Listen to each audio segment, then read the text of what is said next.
स्वागत है आपका मेरे चैनल पर। आज हम सुनेंगे अनिल मोहन द्वारा लिखा गया देवराज चौहान सीरीज का मज़ेदार उपन्यास सावधान हिंदुस्तान का part 7। Please like share subscribe my channel. मनवाओं के पास हिंदुस्तान पाकिस्तान की सीमा।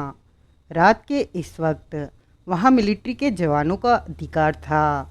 हर तरफ सन्नाटा छाया हुआ था। कभी कभार किसी मिलिट्री वाले की आवाज़ वहाँ गूंज उठती थी। इधर पेड़ों की संख्या भी काफ़ी ज़्यादा थी, जिसकी वजह से रात के वक्त ये जगह बहुत ज़्यादा घनी महसूस होती थी। कभी किसी मिलिट्री के वाहन की आवाज़ फैले सन्नाटे को तोड़ देती थी। वहाँ से कुछ हटकर झाड़ियों के बीच में से 6 साए दुबक आगे बढ़े जा रहे थे। राह में कभी कभार मिलिट्री वाला पहरे पर नज़र आ जाता तो उससे बचकर निकलते और आगे बढ़ जाते। 10 मिनट बाद वो सब रुके और 50 गज आगे छोटे छोटे 4 मिलिट्री टेंट लगे देखने लगे। उन टेंटों को देखो, उनमें से एक बोला, जो कि 228 की आवाज़ थी। बाई तरफ का पहला टेंट कैप्टन शर्मा का है। वो कभी राउंड पर आ जाता तो कभी टेंट में जाकर आराम करता है, एक दो पेग लगा लेता है। जाकर देख लो, वो भीतर है तो ठीक, नहीं तो अंधेरे में दुबक कर इंतज़ार करना, आ जाएगा। मैं चलता हूँ। अब आगे का काम तुम लोगों ने ही देखना है। सफल रहे तो वापसी के रास्ते पर ज़रूर कोई मदद कर सकूँगा, अगर किसी ने तुम लोगों को रोकने की चेष्टा की तो। 228 वापस पलटकर अंधेरे में गुम होता चला गया। बाकी के पांचों दबे पांव आगे बढ़ने लगे। जब टेंट से 15 कदम दूरी पर रह गए तो एक बोला, तुम लोग यहीं रहो, मैं पास जाकर देखता हूँ। वो भीतर हुआ तो इशारा कर दूंगा। यहाँ गोली चलाने की गलती मत करना, हर तरफ फौजी फैले हैं। उसे सिर्फ बेहोश करके कंधे पर लाद कर निकल चलना है। हमारे पास वक्त कम है। सुबह के 4 बजने जा रहे हैं। कुछ ही देर में उजाला फैलना शुरू हो जाएगा। ये रंजीत की आवाज़ थी। कहने के साथ ही रंजीत आगे बढ़ा और टेंट के पास जा पहुंचा। टेंट के भीतर रोशनी हो रही थी और दाएं बाएं से पर्दे गिरे हुए थे। पर्दों की जिरी में से रंजीत ने भीतर झाँका। भीतर चारपाई और कुर्सी दिखी।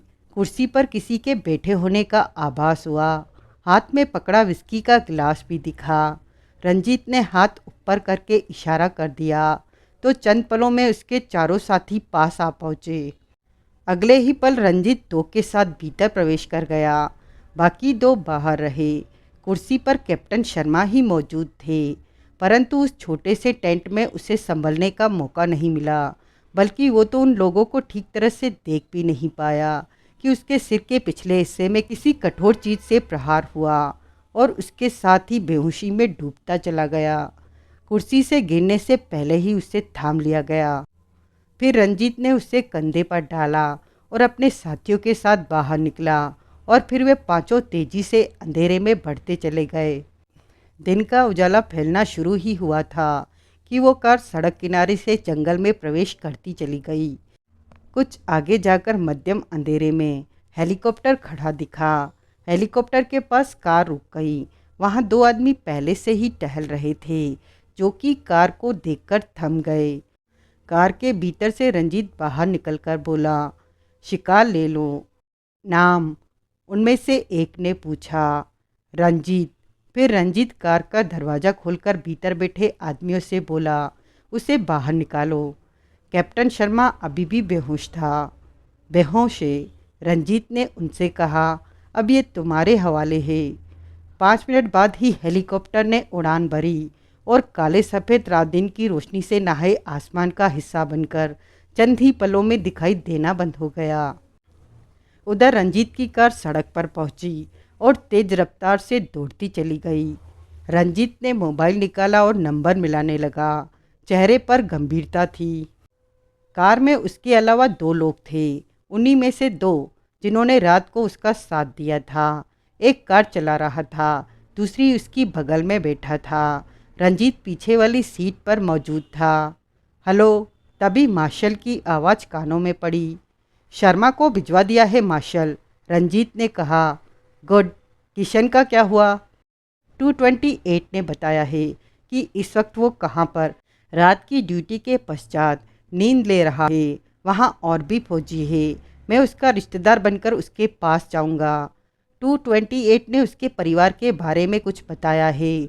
उन्हीं बातों का सहारा लेकर उसे बहलाकर मिलिट्री एरिया से बाहर लाऊंगा। दोपहर तक ये काम कर लूँगा। रंजीत ने कहा।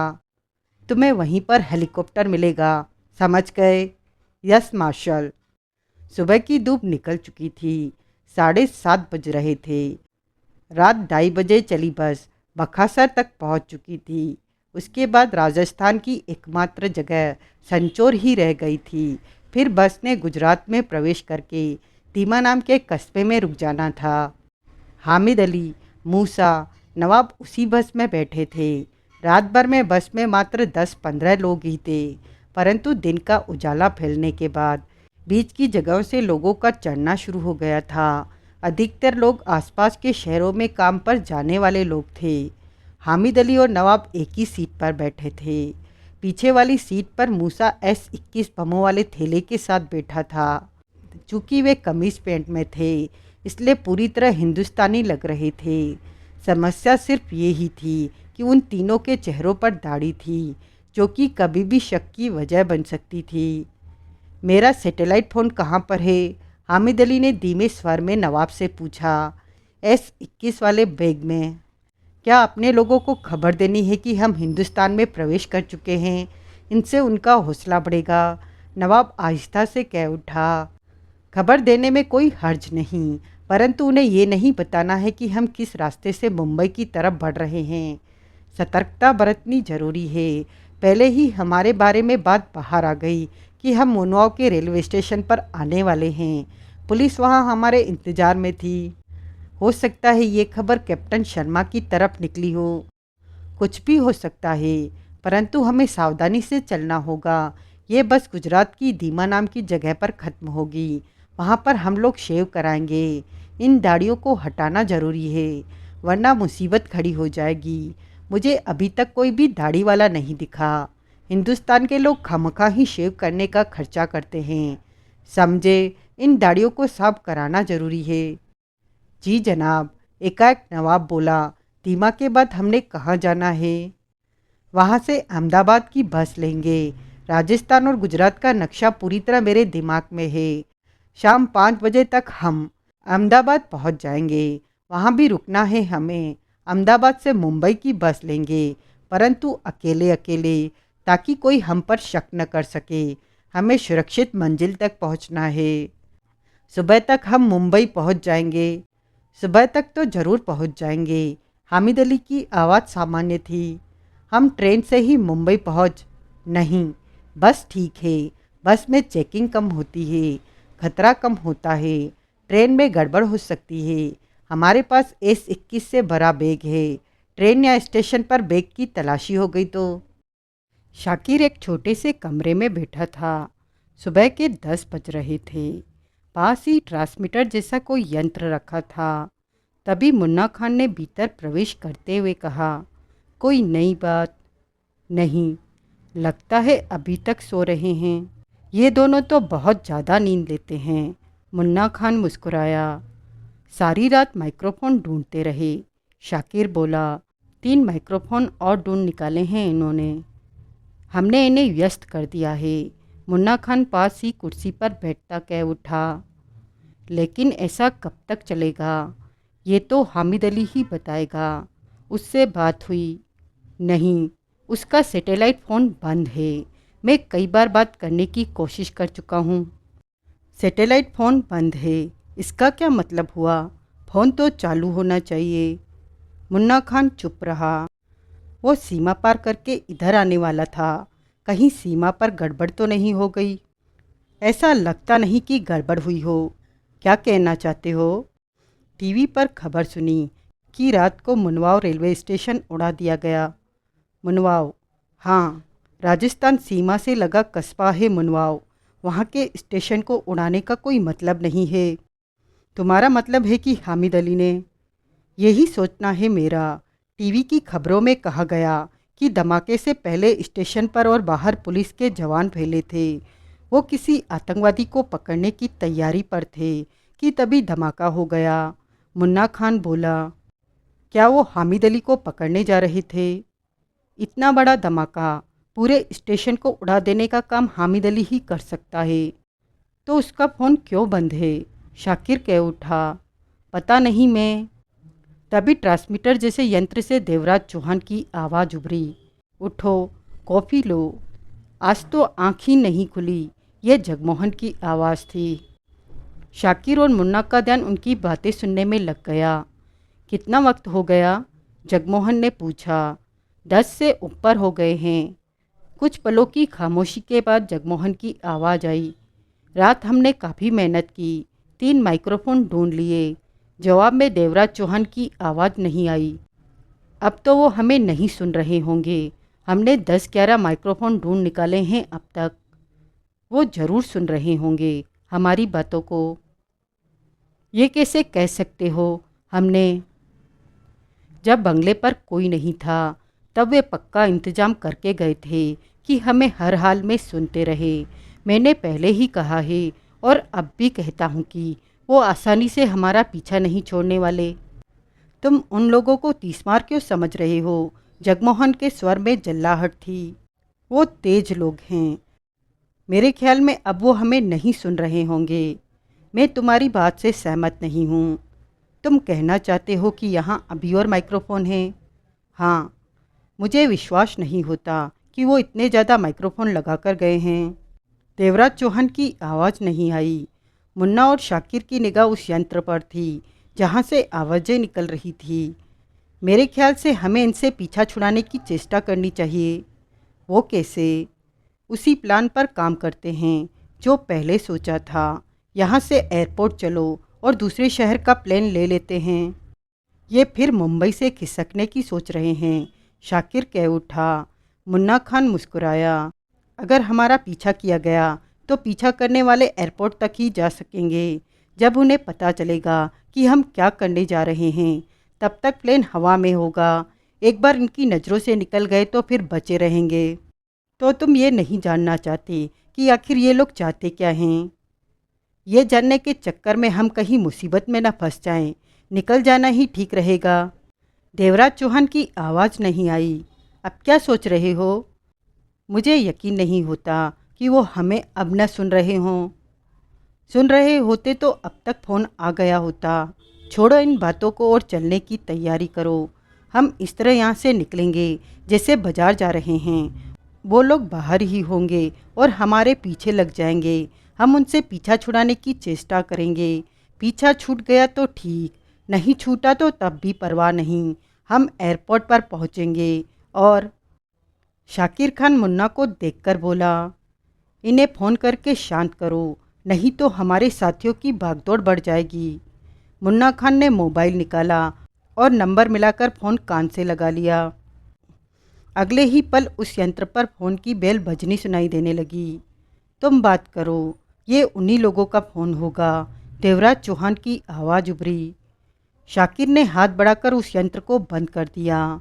अब उसमें से आवाज़ें निकलनी बंद हो गई थी। मुन्ना खान फ़ोन कान से लगाए रहा।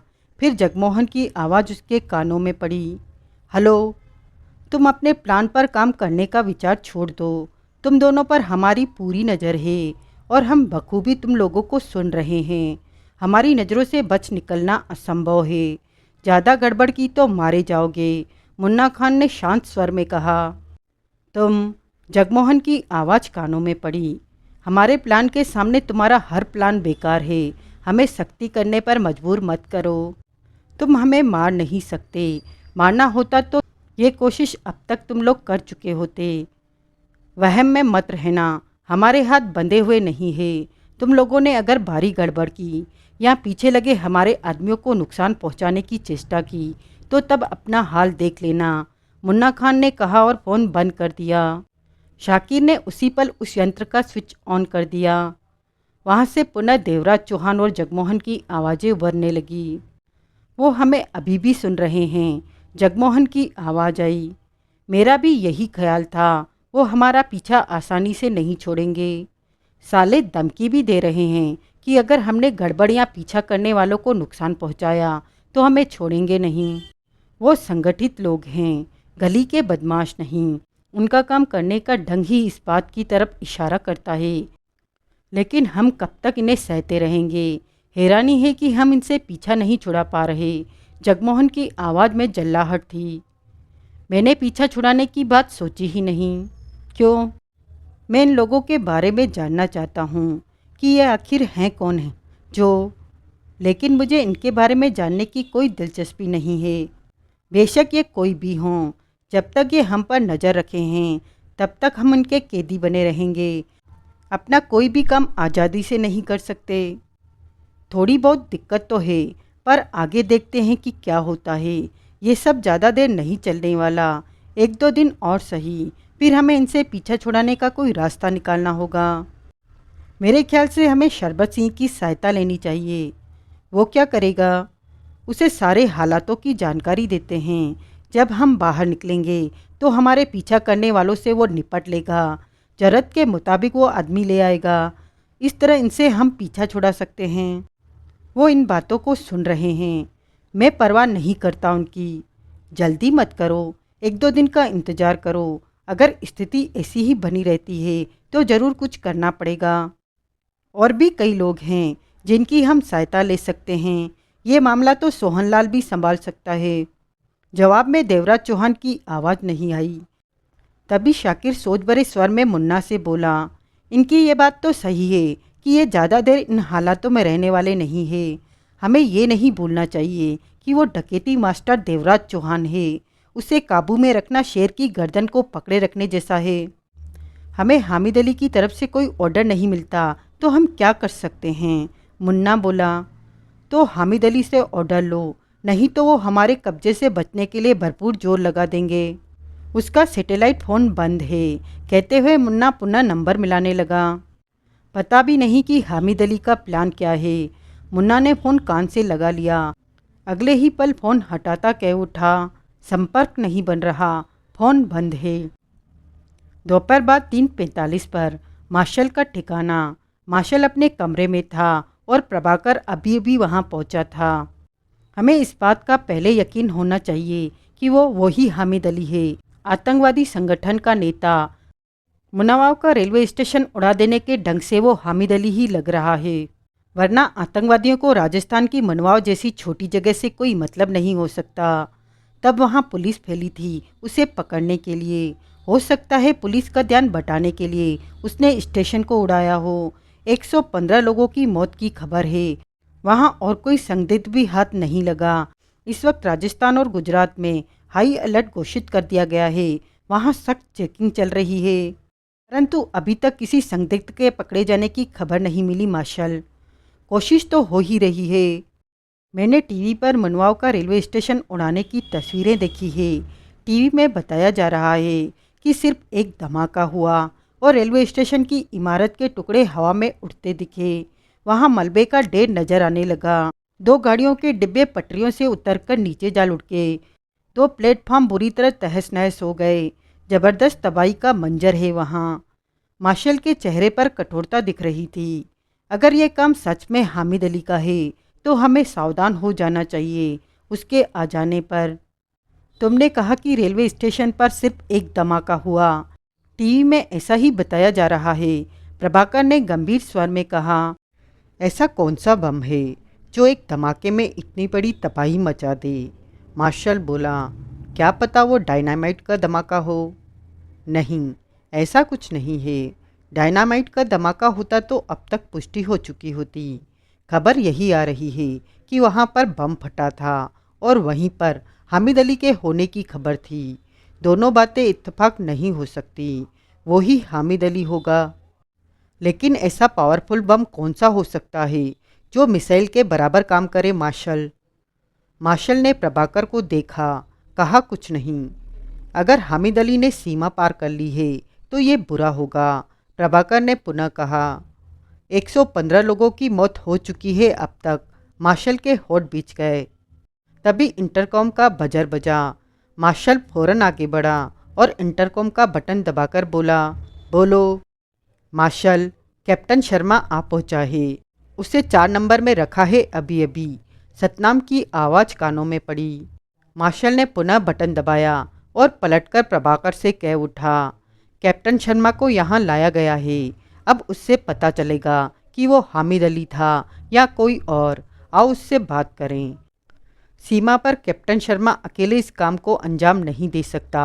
प्रभाकर बोला, वो अकेला नहीं है, उसके और भी साथी हैं।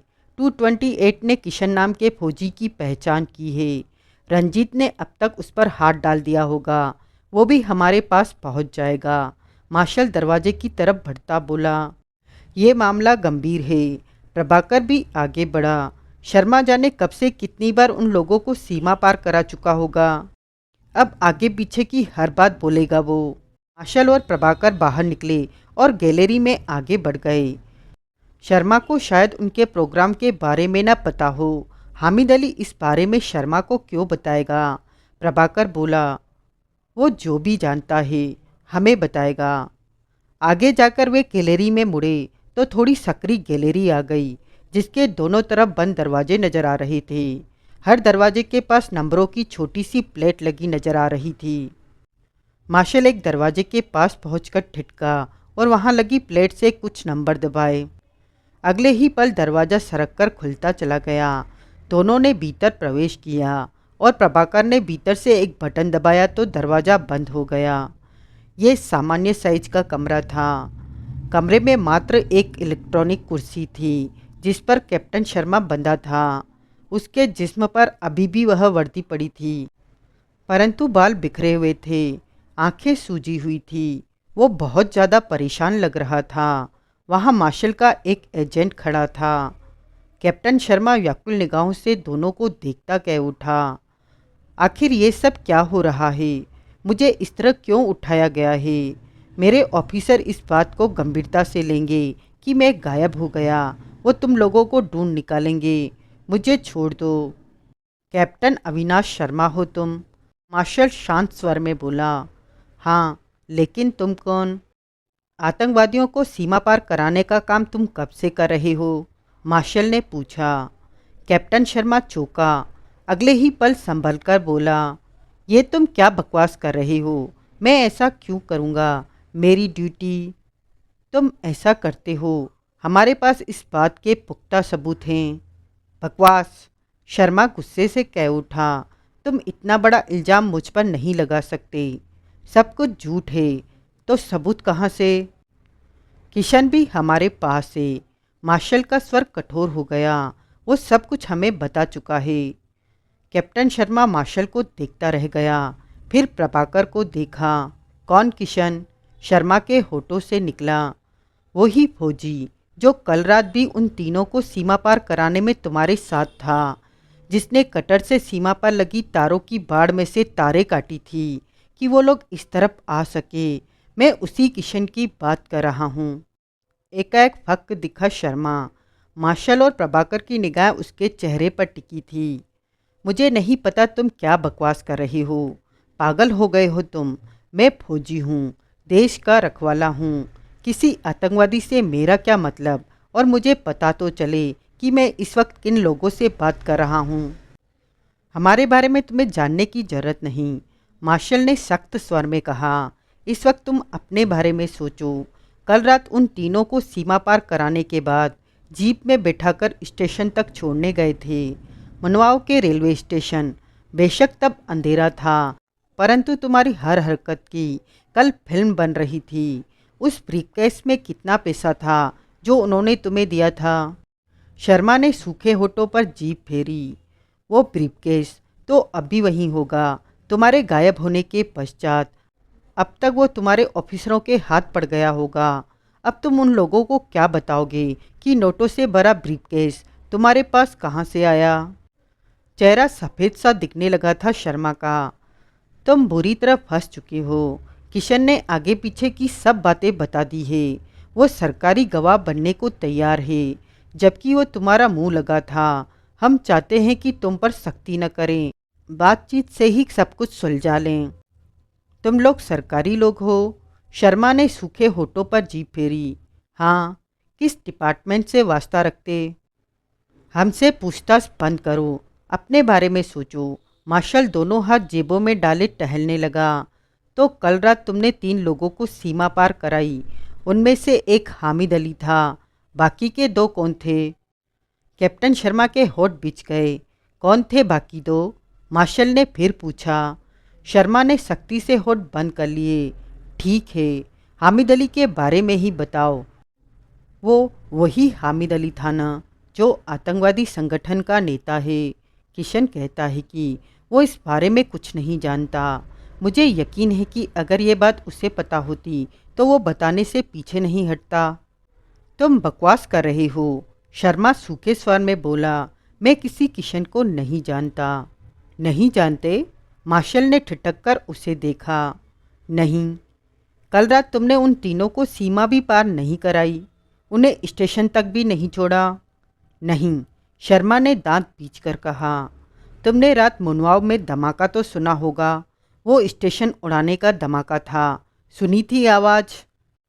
हाँ, तब मैं ड्यूटी पर था जब धमाका सुनाई दिया था।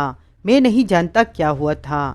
देखो, मैं फिर कहता हूँ कि तुम लोगों को कोई गलत फहमी हुई है मेरे बारे में। मैं कट्टर फौजी हूँ और अपने देश के लिए अपनी जान भी दे।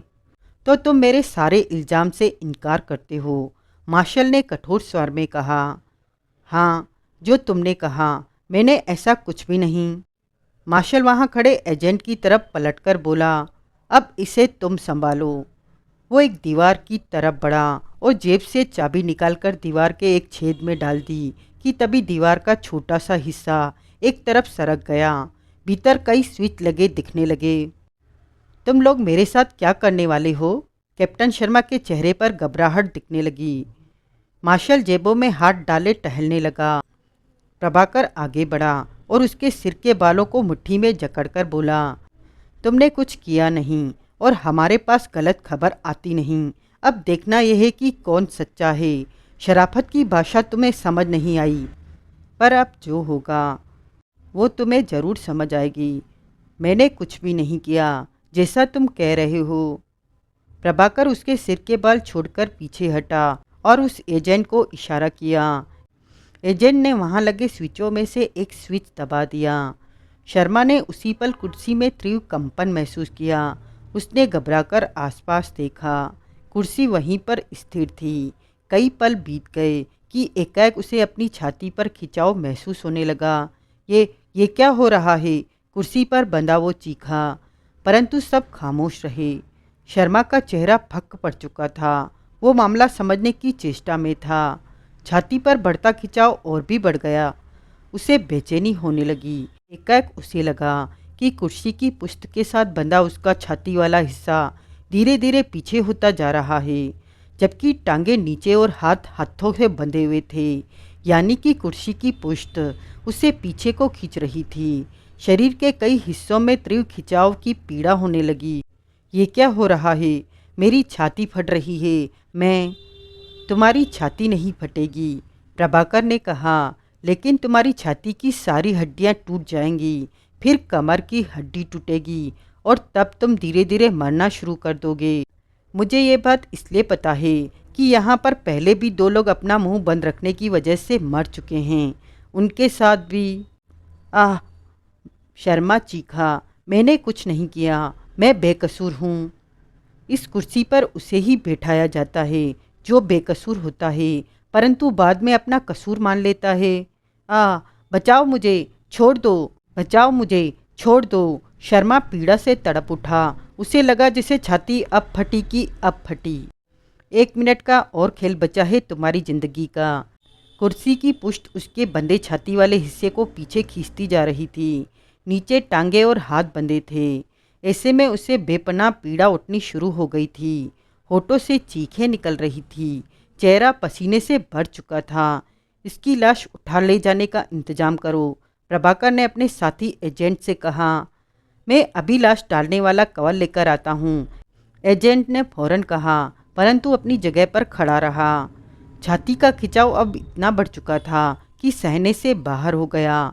शर्मा का चेहरा पीड़ा और खिंचाव से लाल हो गया था। आंखें फटकर बाहर आने को तैयार थी। उसकी छाती का हिस्सा कमान के भांति होता जा रहा था। बस करो, एकाएक शर्मा के होठों से थरथराता हुआ स्वर निकला। रोको, ये सब। एजेंट ने फौरन स्विच ऑफ कर दिया। पुष्ट का पलटता जा रहा हिस्सा थमा और वो तेजी से सीधा हो गया। शर्मा मुंह खोले गहरी गहरी सांसें लेने लगा। चेहरे से पसीने की बूंदें गिर रही थी। सांसों की आवाज़ उस कमरे के शांत वातावरण में सुनाई दे रही थी। सीना और पेट उठ बैठ रहा था। हमारे पास ऐसा बहुत कुछ है जो तुम चंद पल भी नहीं सह सकते। ये तो तुम्हें समझाने के लिए मामूली सा झटका था। प्रभाकर सख्त स्वर में कह उठा। हम किसी का मुंह खुलवाने के लिए मार पिटाई जैसा काम नहीं करते। उसे सिर्फ कुर्सी पर बैठा देते हैं और फिर तड़पा तड़पा कर मारते हैं। क्या तुम कुर्सी का दूसरा प्रोग्राम देखना चाहोगे? ना नहीं, बस करो, शर्मा हाँफते हुए कह उठा। तुम तो बहुत कमज़ोर निकले। फौज में कैसे भर्ती हो गए? प्रभाकर कड़वे स्वर में बोला। शर्मा गहरी सांसें लेता रहा। मार्शल जेब में हाथ डाले उसके सामने पहुंचकर बोला, क्या तुम हमारी बातों का जवाब देने के लिए तैयार हो? शर्मा ने सिर हिला दिया। कल जिस हामिद अली को तुमने सीमा पार कराई वो पाकिस्तान के आतंकवादी संगठन का नेता हामिद अली ही था। हाँ, शर्मा पस्त हाल में स्वीकारता कह उठा। उसके साथ दो लोग कौन थे? नहीं मालूम। हिंदुस्तान में उसकी मंजिल कहाँ है? नहीं जानता। हामिद अली हिंदुस्तान में क्या करने आया है? मुझे कोई खबर नहीं। वो लोग मेरे से ऐसी कोई बात नहीं करते, शर्मा ने थके स्वर में कहा। कब से तुम हामिद अली के लिए काम करते हो? 4 सालों से। मार्शल दरवाजे की तरफ बढ़ता प्रभाकर से बोला। चलो, ये ज़्यादा नहीं जानता। मार्शल ने दरवाज़ा खोला और बाहर निकल गया। प्रभाकर ने जोरदार गुस्सा शर्मा के चेहरे पर मारा और गुर्रा उठा। कमीना, देश का गद्दार। इस वक्त हमारे सामने बड़ी समस्या ये है कि हम नहीं जानते कि हामिद अली किस कोने में है और उसकी मंजिल कौन सी है, परंतु ये स्पष्ट है कि वो हिंदुस्तान में बड़ा काम करने आया है। हामिद अली बिना वजह हिंदुस्तान में कदम रखने वाला नहीं, क्योंकि वो जानता है कि यहाँ पर उसे जान का खतरा है। मैं देश भर में फैले अपने एजेंटों को संपर्क करने जा रहा हूँ कि वो हामिद अली की खबर पाने की कोशिश करे। वो देश में कहीं भी हो सकता है। मार्शल कहने के साथ ही इंटरकॉम पर पहुंचा और बटन दबाकर बोला, सतनाम, देश भर में फैले अपने एजेंटों को खबर कर दो कि हामिद अली हिंदुस्तान में मौजूद है। उसकी खबर पाने की चेष्टा की जाए। यस मार्शल, उधर से सतनाम की आवाज़ आई। मार्शल इंटरकॉम से हटा तो वहाँ पर बैठा प्रभाकर उससे कह उठा, मैं भी इसी काम पर लगना चाहता हूँ मार्शल। अभी से इस काम पर लग जाओ। अगर हामिद अली को रोका न गया तो वो कोई खतरनाक हरकत कर देगा। अपने साथ कुछ एजेंट भी ले लो। मुखबिरों को संपर्क कर दो। वो मुंबई में पहुंच सकता है या दिल्ली, कोलकाता, चेन्नई, कहीं भी। वो प्रभाकर की आवाज़ में सख्ती थी। तभी मार्शल का फ़ोन बजने लगा। हेलो, मार्शल की आवाज़ आई। मार्शल, रंजीत की आवाज़ आई। हेलीकॉप्टर किशन नाम के फौजी को लेकर चल पड़ा है। गुड, अब तुम वहाँ आसपास के इलाकों में हामिद अली की खबर पाने की चेष्टा करो। वो सीमा पार करके हिंदुस्तान में आ पहुँचा है। मुनावाव का रेलवे स्टेशन उसी ने उड़ाया है। वो आसपास के इलाके में भी हो सकता है। ठीक है मार्शल। मार्शल ने फ़ोन बंद किया और प्रभाकर से बोला, हामिद अली की तलाश में लग जाओ प्रभाकर। प्रभाकर फौरन बाहर निकल गया। मार्शल ने इंटरकॉम का बटन दबाकर कहा, सतनाम, ऊपर हामिद अली के हिंदुस्तान में होने की खबर कर दो। वो दूसरी एजेंसियों से इस मामले में जो तैयारी करवाना चाहते हैं करवा सकें। उन्हें कह देना कि हामिद अली कोई बड़ा काम करके रहेगा। गुजरात का शहर अहमदाबाद। शाम 7:40 बजे। बस अड्डे पर भीड़ थी। बसें आ रही थी, जा रही थी। लगता था जैसे सब भागे फिर रहे हों। अंधेरा हो चुका था। कुछ देर पहले हामिद अली, मूसा और नवाब बस से उतरे थे। बस अड्डे की तेज़ रोशनी हर तरफ पड़ रही थी। नवाब, पता कर मुंबई की बस कब की है? हामिद अली बोला। जी। फिर यहीं पर आना, हमारा इंतज़ार करना। नवाब वहाँ से चला गया। चल मूसा, यहाँ भी हमने अपने कदमों के निशान छोड़ने हैं कि हामिद अली यहाँ से निकला है। हामिद अली खतरनाक स्वर में बोला, हिंदुस्तान को तबाह करना बड़ी बात नहीं है। पता नहीं हमारे लड़के क्यों घबराते हैं। यहाँ हमने उन्हें खुला छोड़ रखा है। उन्हें संभालने वाला कोई नहीं है। दोनों वहाँ से बाहर की तरफ बढ़ गए। मूसा के कंधे पर S-21 वाले बमों का बैग लटका था। हिंदुस्तान बिल्कुल पाकिस्तान की तरह लगता है जनाब, मूसा बोला। सारी समस्या तो यही है कि दोनों देश एक जैसे लगते हैं भी। फिर क्यों न दोनों को मिलाकर एक ही देश पाकिस्तान बना दिया जाए, सारी समस्या हल हो जाएगी। इसी कोशिश में तो लगे हैं कि हम हिंदुस्तान को तबाह करो, कमज़ोर करो और अपने पाकिस्तान के साथ मिला लो। हिंदुस्तान के पास बहुत ज़्यादा जगह है, बड़ा देश बन गया है और पाकिस्तान छोटा है। पाकिस्तान को बड़ा करना है तो हिंदुस्तान का नामो निशान मिटाना होगा। हम ये कर देंगे जनाब, ज़रूर करेंगे। हामिद अली गुर्रा उठा, सबको दिखा देंगे। वे बस अड्डे से बाहर आ गए थे। सामने सड़क थी और वाहन आ जा रहे थे। पीछे रोशनी में बस अड्डा चमक रहा था। वे एक ऐसी जगह पर पहुँचे जहाँ आसपास कोई भी आ जा नहीं रहा था। सैटेलाइट फ़ोन दे, हामिद अली आसपास देखता गंभीर स्वर में बोला। मूसा ने बैग नीचे रखा और जिप खोलकर फ़ोन निकालकर उसे दिया। आसपास नज़र रख, हामिद अली फ़ोन लेता बोला। किसी की नज़र हम पर तो नहीं है। मूसा सतर्क सा हर तरफ नज़रें घुमाने लगा। हामिद अली ने बटन दबाकर फ़ोन को चालू किया और नंबर मिलाने लगा।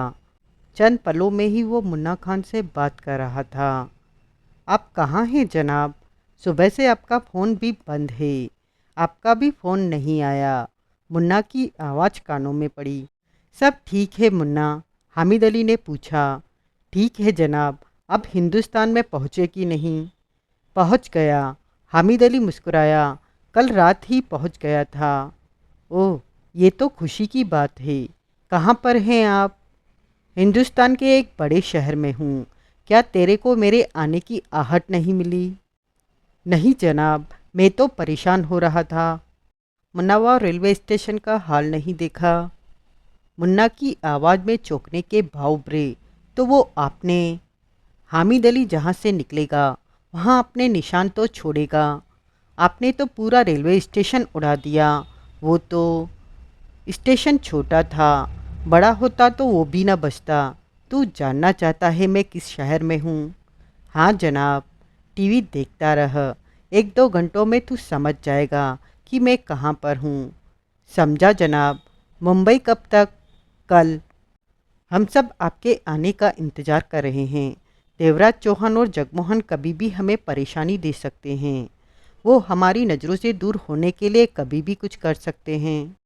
पकड़ ले उन्हें, अब वक्त आ गया है। उन्हें अपने पास रख।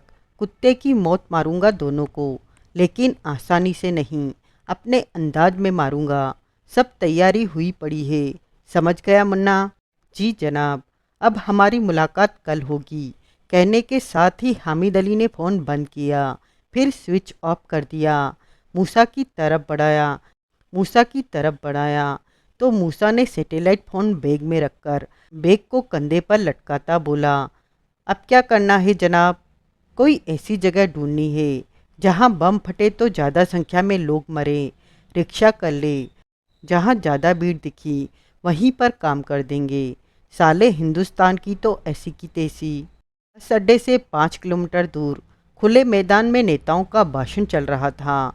वहां पर 10,000 लोग जमा थे। स्टेज पर इस वक्त 10 से ऊपर नेता मौजूद थे। तीव्र रोशनी वहां फैली थी। इस वक्त नेता ललित पटेल का भाषण चल रहा था। लोग रह रहकर तालियां बजा रहे थे। पुलिस का सख्त पहरा हर तरफ था। उसी भीड़ में नीचे बैठे लोगों के बीच में चलता हामिद अली आगे बढ़ रहा था। उसके हाथों में एक लिफाफा था जिसमें सेब और केले रखे हुए थे। अभी वो कुछ आगे ही बढ़ा था कि एक पुलिस वाले ने ऊंचे स्वर में कहा, ए, नीचे बैठ जा। वो उधर मेरा भाई बैठा है। हामिद अली ने कहा, उसे भूख लगी है, ये लिफाफा उसे देना है। ला मेरे को दे। पुलिस वाला पास पहुंचा। किधर है तेरा भाई? आगे। 4 खानों वाली पीली कमीज उसने पहन रखी है।